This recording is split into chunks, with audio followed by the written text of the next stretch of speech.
I lived in Tanzania in the refugee camp for 2 years before I came to Canada, and they have standards. First of all, the crowding that I see here, like when I go to say there's one place right next to us, it's a church, it's one of the emergency ones.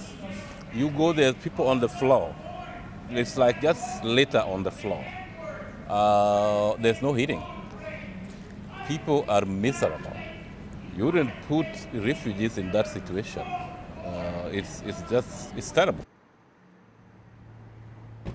I'm Cynthia Mulligan. That was an interview I did with a man who once lived in the refugee system, and he says Toronto's shelter system is far worse than the conditions he experienced. Now, I talked to him in the middle of the bitter cold snap this past winter that left our shelter system in crisis. And CityNews did a number of stories extensively on the situation that had our most vulnerable falling through the cracks in an overburdened system that was ill-equipped to handle the cold snap. And a report by Toronto's ombudsman backed up those stories today, saying people were given outdated, inaccurate, and inconsistent information. Your experience, is there room in the shelters? No. You go and they're crowded and you're turned away? Yeah. We consistently heard shelters were at overcapacity and people were even being turned away from the winter respite centers. City News was also told the conditions inside the respite shelters were substandard and would lead to people getting sick. The ombudsman concluded staff indeed gave 2 people incorrect information about capacity and turned them away from the respite centers, and that it likely happened even more.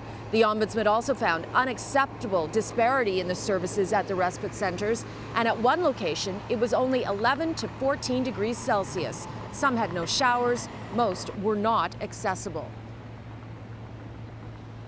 Now, the respite centers, and Moss Park Armory became one of them temporarily, were supposed to be a band-aid for the shelter system. Now they have become a permanent part of the system. And the ombudsman, Susan Oppler, has 9 recommendations for those centers. Among them, develop a system for sharing up-to-date winter respite occupancy information so people aren't erroneously turned away. Improve collection and use for data intake and planning.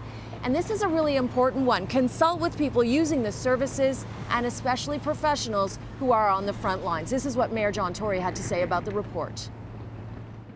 I share the Ombudsman's overall conclusions that we didn't meet the standard. The city did not in terms of the communication aspect and also the existence of consistent standards in the winter respite sites in particular. But I'm very encouraged at the fact that the Ombudsman herself notes in her report that even before her report was published, a number of steps have been taken to address the communications issues, and that the city itself is now developing a series of consistent standards that will apply to those sites as we go forward.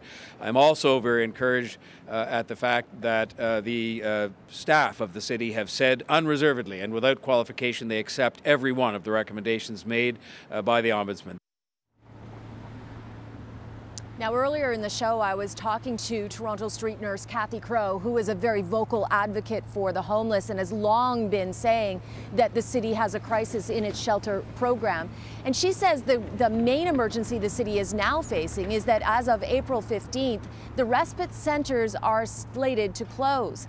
Last night, though, there were more than 500 people sleeping in them, and she says no one will know what will happen to them after those closures.